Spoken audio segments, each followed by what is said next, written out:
Hello friends, welcome to ম্যাথমেটাস। Calculation tricks এর আজকের ক্লাসে আমরা শিখব কিভাবে যে কোনো সংখ্যার বর্গ খুব তাড়াতাড়ি আমরা বের করতে পারি। তো তাহলে শুরু করা যাক। ধরো একটা সংখ্যা সংখ্যা দেওয়া আছে 123। 123, এই 123 সংখ্যাটার বর্গ বের করতে হবে। কি করে আমরা করব? তো এটা করার জন্য প্রথমে আমাকে বীজগণিতের একটি সূত্র আমাদের কাজে লাগবে, সেটা হচ্ছে a প্লাস বি এর whole square equals to A square plus 2ab plus B square. তোমরা প্রত্যেকে জানো নিশ্চয়ই সূত্রটা। তো এটাই কাজে লাগবে আমাদের, এবং এই ক্রমে কাজে লাগবে। অবশ্যই এই ক্রমে মনে রাখবে। অনেকে A square plus B square plus 2ab এভাবেও মনে রাখো। তো খেয়াল রাখবে, আমাদের এই সূত্রটা, এই ট্রিক্সটা কাজে লাগানোর জন্য এই ক্রমে আমাদেরকে মনে রাখতে হবে। এবারে 123-এর বর্গ বের করতে হবে। যে সংখ্যাটা বর্গ বের করতে হবে তাকে প্রথমত আমরা দুটা পার্টে ভাগ করে নিব। ধরো যে কোনো জায়গায় আমরা ভাগ করতে পারি। ধরো আমি এইখানে ভাগ করলাম। একটা পার্টে 3 আছে, একটা পার্টে 12 আছে, এবং এই পার্টটাকে আমি এ ধরলাম আর এই পার্টটাকে বি। ব্যাস, এবারে কিছু না, এই যে সূত্রটা বলা হলো সেই সূত্রটাই কাজে লাগাবো। প্রথমে লিখবো কি এ স্কোয়ার, তারপরে 2ab এর মান লিখবো, তারপরে বি স্কোয়ার এর মান লিখবো। তাহলে এ স্কোয়ার মানে 12 এর স্কোয়ার। 12 এর স্কোয়ার কত? 144। 2ab মানে কত? 12 3 36, তার সঙ্গে 2 গুণ হবে মানে 72। আর বি স্কোয়ার মানে হচ্ছে 9।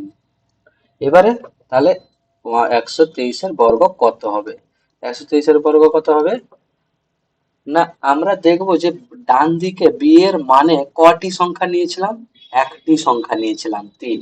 তাহলে এই যে প্রত্যেকটা মানের এক একটা করে অঙ্ক নিব। এই 9, এখানে তো একটাই অঙ্ক আছে, 9 বসে যাবে। তারপরে হলো 72। 72-এ দুটো অঙ্ক আছে কিন্তু আমি নিব একটা, কত? 2। তাহলে এই 7টা কি হবে? না, এই 7টা পরেরটাই চলে যাবে, দিয়ে যোগ হয়ে যাবে এর সঙ্গে। তাহলে 144-এর সঙ্গে যদি 7 যোগ করি, কত হয়ে যাবে? না, 151। এরপরে 151 বসে যাবে। আর তো কেউ নাই, সেই জন্য পুরোটাই বসে গেল। নাহলে এখান থেকেও আমরা শুধু এই যে 151-এর এক নিতাম, 15টা চলে যেত পরের সংখ্যার ক্ষেত্রে। তাহলে 123-এর বর্গ কত হয়ে গেল? 15,129। একই রকম ভাবে এই 123-কেই যদি করি, ধরো আমরা এইভাবে করতে চাইছি।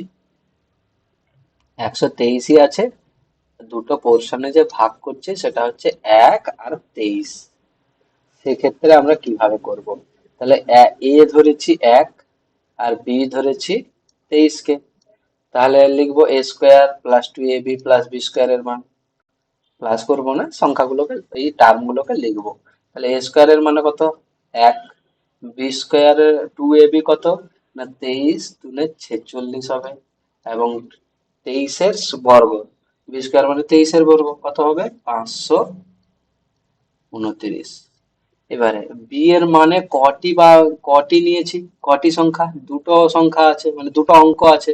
তাহলে আমি বর্গটা লেখার সময়ও ওইভাবেই লিখবো। 529 ছিল, আমি নিব দুটো অঙ্ক, 2 আর 9। তাহলে 2 আর 9 বসে যাবে 529-এর। এই 5টা কি হবে? এদিকে চলে আসবে।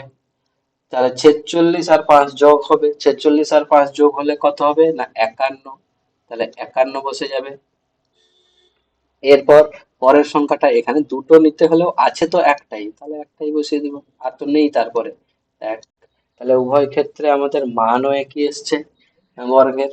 এবং যে কোনো ভাবেই আমরা করতে পারি, যেটা আমাদের সহজ মনে হবে। যেরকম এইটা সহজ মনে হতে পারে অনেকের, কারণ অনেকের এই 23-এর বর্গ মনে নাও থাকতে পারে সেই মুহূর্তে। সেক্ষেত্রে তাদের জন্য এটা সুবিধা হবে। বোঝা গেছে? তাহলে এইরকম আরো কয়েকটা সংখ্যা আমরা নিয়ে দেখি। চলো, ধরো আমাকে বলেছে 67-এর বর্গ বের করতে হবে। তাহলে আমি একটাকে 6-কে এ ধরলাম, 7-কে বি ধরলাম। তাহলে এ স্কোয়ার মানে কত? 36। 2ab মানে কত? 7 × 6 = 42। 42 × 2 = 84। আর বি স্কোয়ার মানে কত? 7-এর বর্গ 49। তাহলে বর্গ সমান কত আসবে? 49-এর 9, 4 এখানে, 84 × 4 = 88, 88-র 8, 8 এখানে চলে যাবে, 8 × 6 = 14, 44 মানে 44। হয়েছে।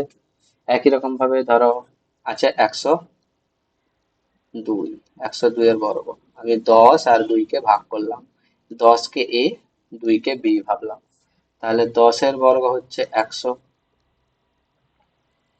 10 দুগুণে 20, 20 দুগুণে 40, 2ab এর মান হলো 40, আর বি এর স্কোয়ার করলে 4। তাহলে 102 এর স্কোয়ার সমান কত হয়ে যাবে?